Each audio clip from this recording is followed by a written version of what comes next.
I exposed my toxic twin's peanut prank at a wedding now. She's paying the price behind bars. So growing up with my twin sister Ivy was like living inside some twisted sitcom that never got funny. We were identical in appearance, but polar opposites in personality. I'm the quiet, anxious type who keeps to herself, and Ivy is a loud, cocky charmer who thrived on embarrassing me at every turn. But there was one thing she never knew about me. I have a severe peanut allergy. Like, if I get even a whiff of peanuts, I could end up in the ER with my throat swelling shut. Our parents drilled it into her a million times, but Ivy basically treated it like the ultimate punchline. Every family gathering, every casual hangout, she'd crack these horrid sick jokes about my allergy. Hey, don't you want to try this peanut butter fudge? Or is your throat gonna puff up like a pufferfish? Or worse, hiding peanut snacks in places she knew I'd find, just to watch me freak out. It was humiliating and terrifying. My friends knew not to joke about it because they saw how serious it was. But Ivy? Nope. She laughed at my panic and my strict peanut-free bubble like it was some childish quirk. One night, things escalated. We were at this wedding, all dressed up in our matching bridesmaid dresses because, of course, the bride wanted the twin thing. During the dinner, Ivy grabbed a peanut brittle candy from the dessert table and shoved it into my hand. Your fave, right? Go ahead, don't kill yourself, she sneered. I froze, my stomach dropped as I heard her laugh, waiting for my freak out. But I did something she never expected. I'd been researching a way to get her back for years, and tonight felt like the moment.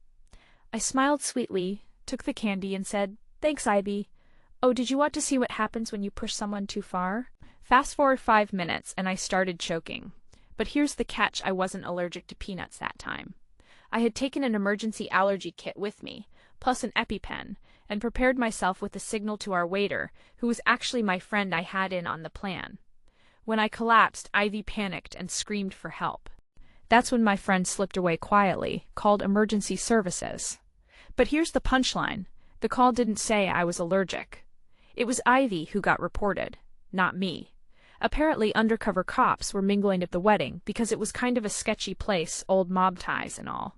When Emily, the medic, questioned Ivy during the ambulance ride, she accidentally let slip that she'd deliberately put peanut brittle in my hand, knowing full well about my allergy. That's assault. They ended up arresting Ivy on the spot for reckless endangerment. She kept screaming my name, pleading, but the cops were already dragging her away in handcuffs. The family was shocked. Literally no one believed Ivy would do something that messed up.